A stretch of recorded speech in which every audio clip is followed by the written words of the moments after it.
مناسبت ہی سے ہمارا ماہانہ اجلاس عام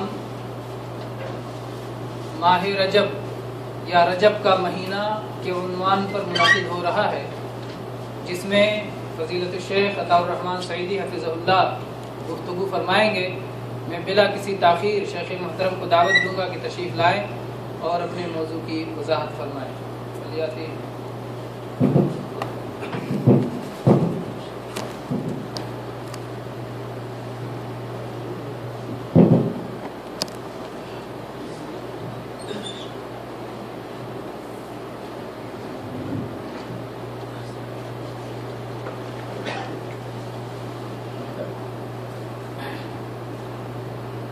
السلام علیکم ورحمۃ اللہ وبرکاتہ۔ الحمد للہ رب العالمین والعاقبۃ للمتقین والصلاة والسلام علی خیر خلقہ محمد وآلہ وصحبہ اجمعین ومن تبعهم بإحسان الی یوم الدین۔ اعوذ باللہ من الشیطان الرجیم، بسم اللہ الرحمن الرحیم۔ إن عدة الشهور عند الله 12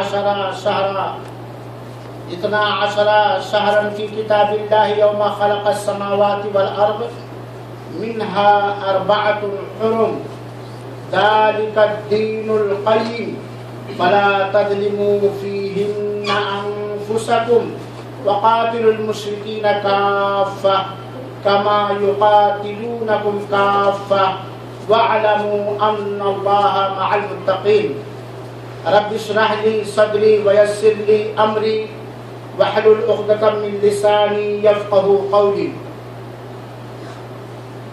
حاضرین مجلس، معزز سامعین کرام، آج بتاریخ 20 رجب سن 1434 ہجری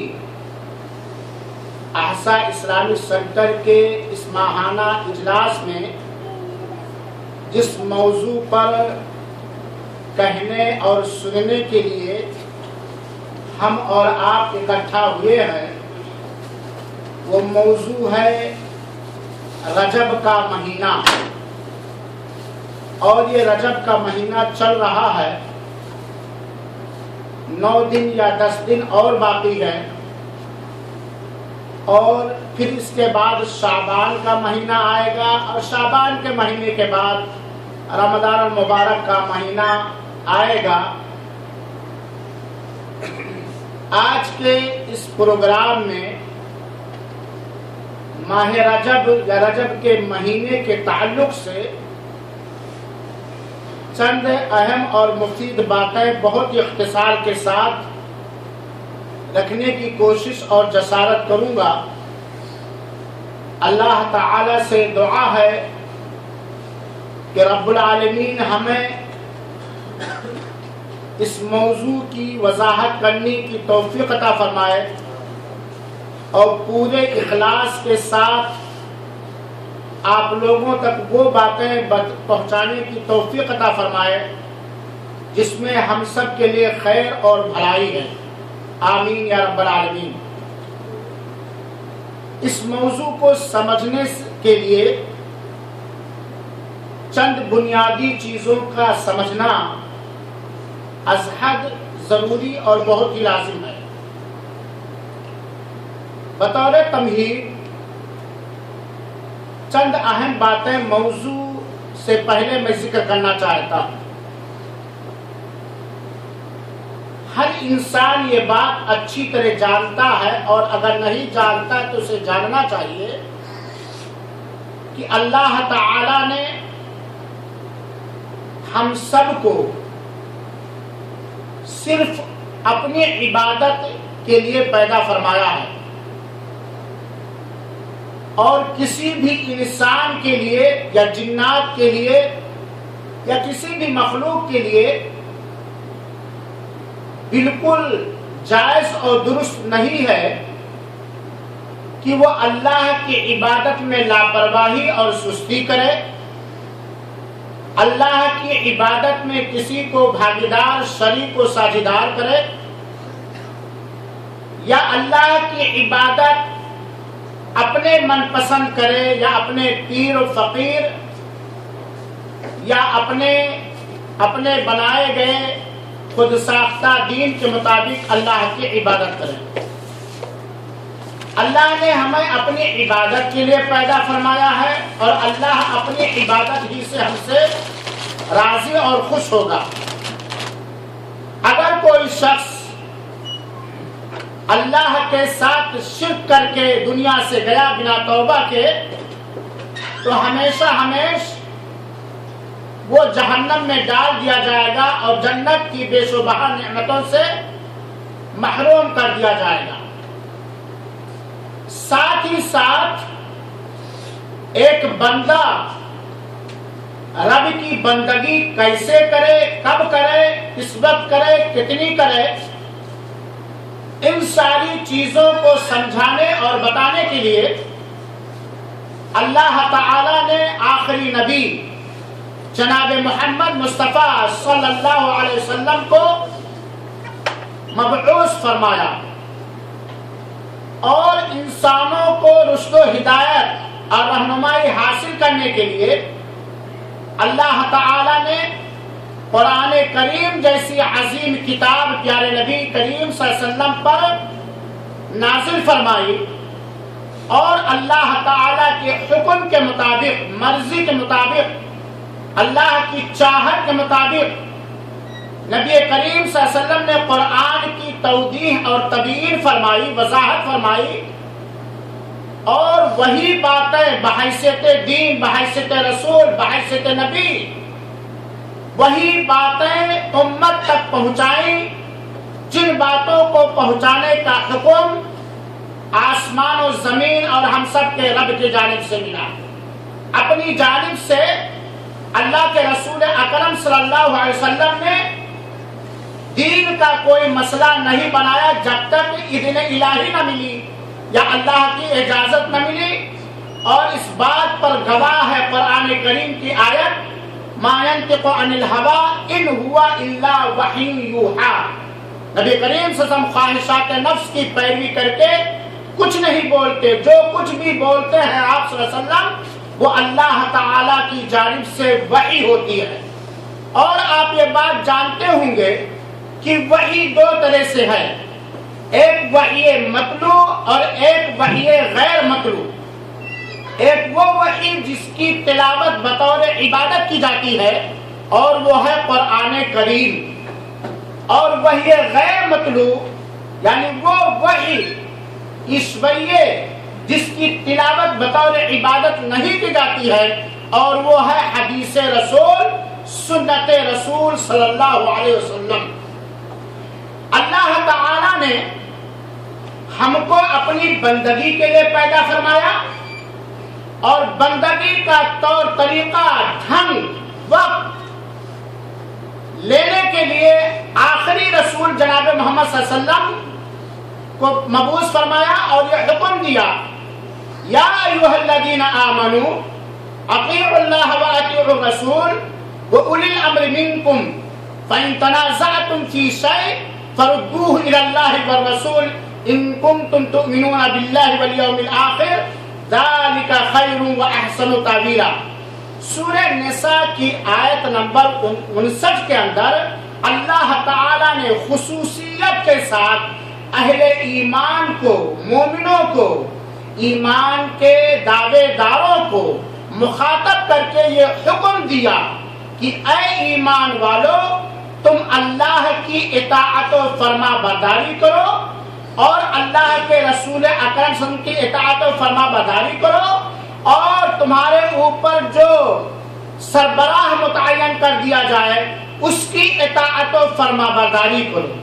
لیکن فَإِن تَنَازَعْتُمْ فِي شَيْءٍ اگر تمہارے مابین، تمہارے آپس میں کسی چیز میں اختلاف ہو جائے، جھگڑا چھڑ جائے، کوئی کہے نہیں ایسا کیا جائے گا، کوئی کہے نہیں ایسا کیا جائے گا، تب ایسی صورت میں اس اختلاف کو حل کرنے کے لیے پلٹا دو اللہ کی طرف، یعنی اللہ کی کتاب کی طرف، اور اللہ کے رسول جناب محمد صلی اللہ علیہ وسلم کی طرف، یعنی حدیث رسول، سنت رسول، قول رسول، عمل رسول، تقریر رسول کی طرف۔ ان کنتم تؤمنون باللہ، اللہ تعالیٰ آگے کہتا ہے کہ اگر تم اللہ پر ایمان اور آخرت کے دن پر، بدلے کے دن پر اگر تم ایمان رکھتے ہو، تمہارا ایمان ہو، تو تم تابعداری اللہ کی کرو، رسول کی کرو، اپنے اوپر متعین کیے گئے سربراہ کی کرو، اور اگر تمہارے درمیان کسی مسئلے میں اختلاف ہو جائے تو اس اختلاف کا حل قرآن اور رسول صلی اللہ علیہ وسلم کی حدیث میں تلاش کرو۔ اگر تمہارا سچا ایمان ہے اللہ پر اور آخرت کے دن پر، یہی سب سے بہترین بات ہے۔ تو اس آیت کریمہ میں جس رب ذوالجلال نے ہمیں اپنی عبادت کے لیے پیدا فرمایا، اس رب نے ہمیں پابند کر دیا ہے کہ رب کی عبادت میں رسول کی پیروی ضروری ہے، رسول کی اطاعت اور اللہ کی اطاعت ضروری ہے۔ اسی طرح اللہ تعالی نے سورہ حشر کی آیت میں فرمایا وَمَا آتَاكُمُ الرَّسُولُ فَخُذُوهُ وَمَا نَهَاكُمْ عَنْهُ فَانْتَهُوا۔ میرے بھائیوں اور ساتھیوں، دین کہاں سے لیں گے؟ دین کے رسم و رواج کہاں سے لیں گے؟ اللہ کو خوش کیسے کریں گے؟ اللہ کی عبادت کیسے کریں گے؟ اس آیت کریمہ کو کسوٹی اور معیار بنانا چاہیے۔ جو رب ذوالجلال کا کلام ہے، اللہ تعالی ہمیں حکم دیتا ہے، جہاں اللہ تعالی ہمیں حکم دیتا ہے وہیں پر اللہ تعالی ہمیں یہ باور کرا رہا ہے، ہمیں یہ سمجھا رہا ہے کہ وہ آخری نبی، شافع محشر، تاجدار مدینہ، احمد مجتبی، محمد مصطفیٰ، جن کو میں نے بہت سارے معجزات سے نوازا، جن کے اوپر ہم نے قرآن مجید جیسی عظیم کتاب جو رشد و ہدایت کی کتاب ہے اس کو میں نے اتارا۔ اس رسول کی حیثیت کیا ہے، اس رسول کا مقام کیا ہے، اس رسول کی اہمیت کیا ہے؟ اللہ تعالیٰ فرماتا ہے وَمَا آتَاكُمُ الرَّسُولُ فَخُذُوهُ وَمَا نَهَاكُمْ عَنْهُ فَانْتَهُوا۔ جو رسول تمہیں دے وہ لے لو۔ سورہ توصیف ہے، جو رسول تمہیں دے وہ لے لو، اور جس سے رسول تمہیں روک دے اس سے رک جاؤ۔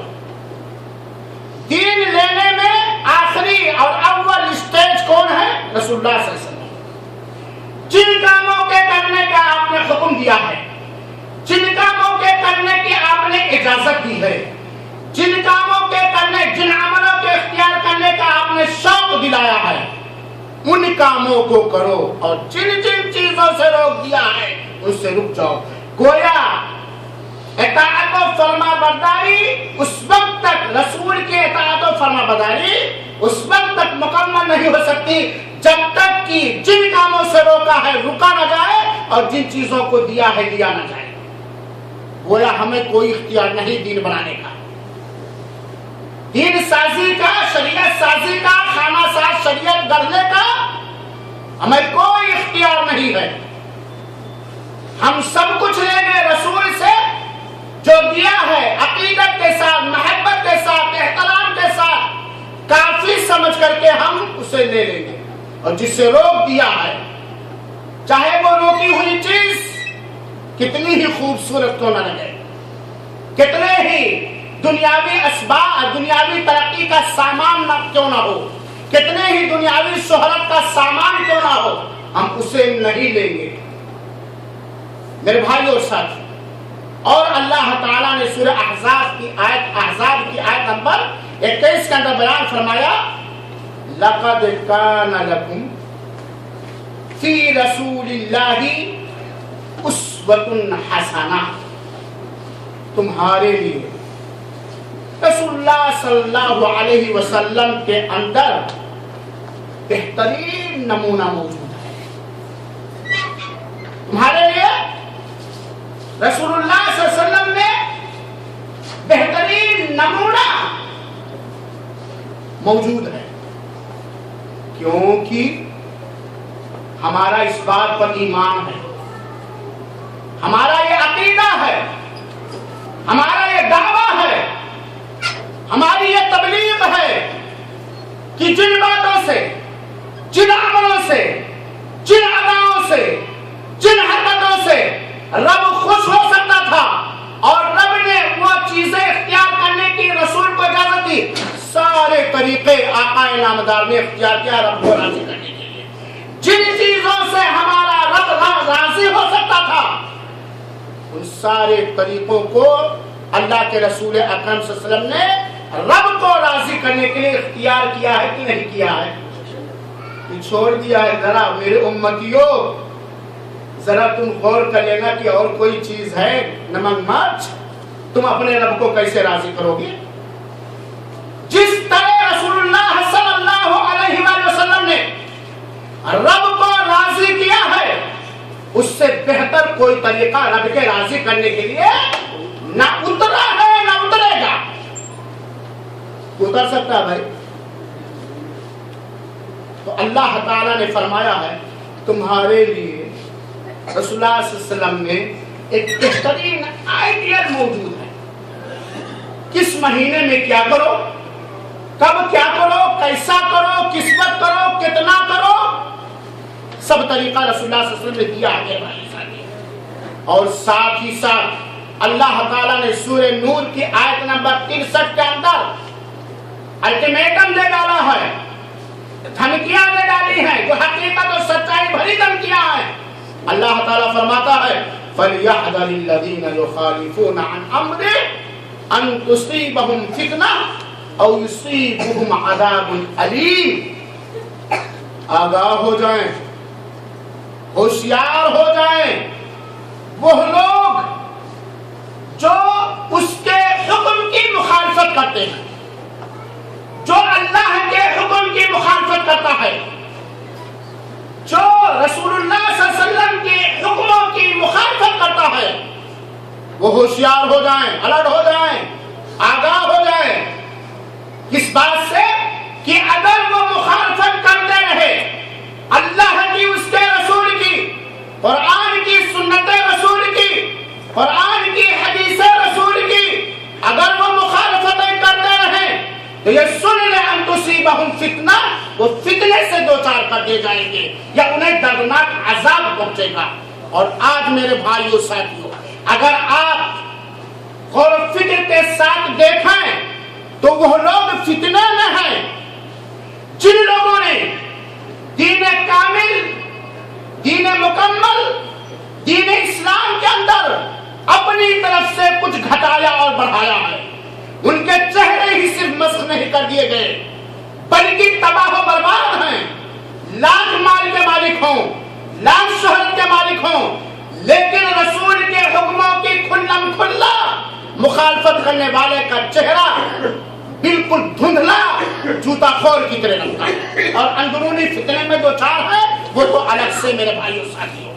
جب بھی اللہ اس کے رسول کے حکموں کی مخالفت کوئی قوم، کوئی قبیلہ، کوئی ملک، کوئی بستی والا، کوئی آدمی کرے گا تو اسے یا تو فتنے سے دو چار ہونا پڑے گا دنیا ہی کے اندر ہی، ورنہ مرنے کے بعد ان کے لیے دردناک عذاب ہے۔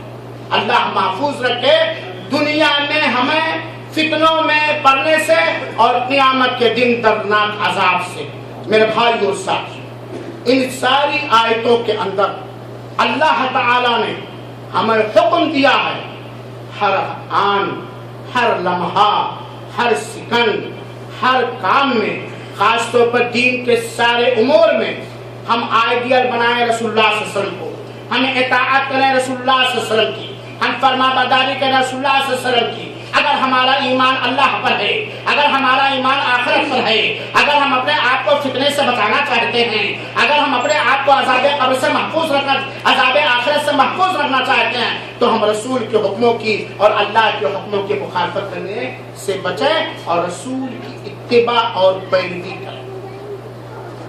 یہ رسول سے محبت کا تقاضا بھی ہے، یہ رسول سے عقیدت کا تقاضا بھی ہے۔ رسول سے محبت، رسول پر ایمان، رسول پر سے عقیدت، رسول سے لگاؤ، کی یہ چاہت ہے وما آتاکم الرسول فخذوہ وما نہاکم عنہ فانتہوا. رسول نے کہا کھڑا ہو، کھڑے ہو گئے. رسول نے کہا بیٹھ، بیٹھ گئے. جہاں گرما دیا گرم ہو گئے، جہاں ٹھنڈا کر دیا ٹھنڈا کر دیا. کیونکہ آپ اللہ کے رسول ہیں اور آخری رسول ہیں. آپ نے اپنی طرف سے کچھ نہ کہا ہے. من جانب اللہ جو کچھ وحی ہوئی پھیلانے کا حکم ملا ہے وہی آپ نے فرمایا ہے. اور انسانوں میں مخلوقات میں سب سے کامل ذات اقدس اگر کوئی ذات ہے تو سرور دو عالم جناب محمد مصطفیٰ صلی اللہ علیہ وسلم کی ذات ہے. اللہم صلی علی محمد وعلی آل محمد کما صلیت علی ابراہیم وعلی آل ابراہیم انکا حمید مجید. اور آپ یہ بات جانتے ہیں، آپ یہ بات جانتے ہیں، اچھی طرح جانتے ہیں، جانیے اور لوگوں کو بتلائیے کہ کوئی بھی آدمی رب کا قریبی اس وقت تک نہیں ہو سکتا ہے جب تک کہ وہ نیک عمل نہ کرے. صحیح ہے کہ نہیں؟ برا عمل کر کے اللہ کو کوئی راضی نہیں کر سکتا جب تک کہ وہ نیک عمل نہ کرے. اور کوئی بھی عمل نیک ہے کہ نہیں اس کے پرکھنے کے لیے ایک کسوٹی ہے. کوئی بھی عمل آپ کر رہے ہیں وہ نیک ہے کہ نہیں، عمل صالح ہے کہ نہیں، اس کے پرکھنے کے لیے دو چیزیں ہونی چاہیے. ایک تو اخلاص، کیا وہ عمل صرف اور صرف رب کی رضا جوئی کے لیے ہو، رب کو خوش کرنے کے لیے ہو، رب کی قربت حاصل کرنے کے لیے ہو. اگر عبادت میں ذرہ برابر دنیا یا دنیاوی مخلوق کی کوئی چیز یا کوئی بھی چیز جس کو شرک کہا جاتا ہے شریک آ گیا تو وہ عبادت صالح اور نیک نہیں ہو سکتی، وہ عمل صالح اور نیک نہیں ہو سکتا ہے. وَمَا أُمِرُوا إِلَّا لِيَعْبُدُوا اللَّهَ مُخْلِصِينَ لَهُ الدِّينَ. دوسری کسوٹی رسول اللہ صلی اللہ علیہ وسلم کی پیروی، رسول اللہ صلی اللہ علیہ وسلم کی اطاعت. سیم ٹو سیم، جب کیا جیسا کیا جتنا کیا جس حیثیت سے کیا اتنا.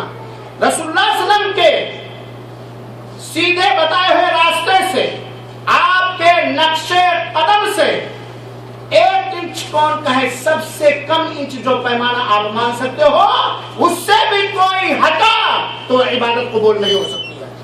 جس کو کہا جاتا ہے رسول اللہ صلی اللہ علیہ وسلم کی پیروی، رسول اللہ صلی اللہ علیہ وسلم کی اطاعت، رسول اللہ صلی اللہ علیہ وسلم کی پیروی اور اتباع. اس وقت رسول کی اتباع یا پیروی اس وقت تک نہیں ہو سکتی ہے صحیح طریقے سے جب تک کہ 6 چیزیں نہ پائی جائیں. سبب میں موافق ہو، جنس میں موافق ہو، مقدار میں موافق ہو، کیفیت میں موافق ہو، زمانے میں موافق ہو اور مکان میں موافق ہو. ان سارے 6 چیزوں میں ہمارا عمل جب ہوگا تبھی ہو پائے گا. میرے بھائیوں میں تفصیل پہ نہیں جانا چاہتا. ساتھ ہی ساتھ میرے بھائیوں ساتھیوں ہم سب کو رسول سے عقیدت ہے نا، محبت اللہ اور بڑھائے، سب کو ہے. اور اگر گمراہ کرنے والے قوم و ملت کو گمراہ نہ کریں، رسول اللہ صلی اللہ علیہ وسلم کا جو مقام ہے، آپ صلی اللہ علیہ وسلم کی جو حیثیت ہے، اگر صحیح طریقے سے جس طرح قرآن میں بیان کیا گیا ہے، جس طرح سنت رسول میں بیان کیا گیا ہے، اللہ کی قسم قوم و ملت تک لوگ پہنچانے لگے تو سارے کے سارے رسول اکرم صلی اللہ علیہ وسلم کے طریقے پر چلیں گے. کیونکہ ان سے بہتر طریقہ کسی کا ہو ہی نہیں سکتا، ان سے اکمل اور کامل طریقہ کسی کا ہو ہی نہیں سکتا. میرے بھائیوں ساتھیوں، ان باتوں کو جو میں رسول کی بات آپ کے کانوں تک ہی نہیں پوری دنیا تک میں پہنچانا چاہتا ہوں، ذرا غور سے سنیں اور دھیان دیں. اللہ کے رسول اکرم صلی اللہ علیہ وسلم نے فرمایا ہے، اللہ کے رسول اکرم صلی اللہ علیہ وسلم نے فرمایا ہے، اور یہ حدیث عائشہ رضی اللہ عنہا بیان کرتی ہیں. اللہ کے رسول فرماتے ہیں من احدث فی امرنا ھذا ما لیس منہ فہو رد. یہ حدیث صحیح ہے، صحیح مسلم میں بھی ہے، صحیح بخاری میں بھی ہے. اس کے صحیح ہونے میں کوئی شک اور شبہ نہیں. یہ رسول اللہ صلی اللہ علیہ وسلم کے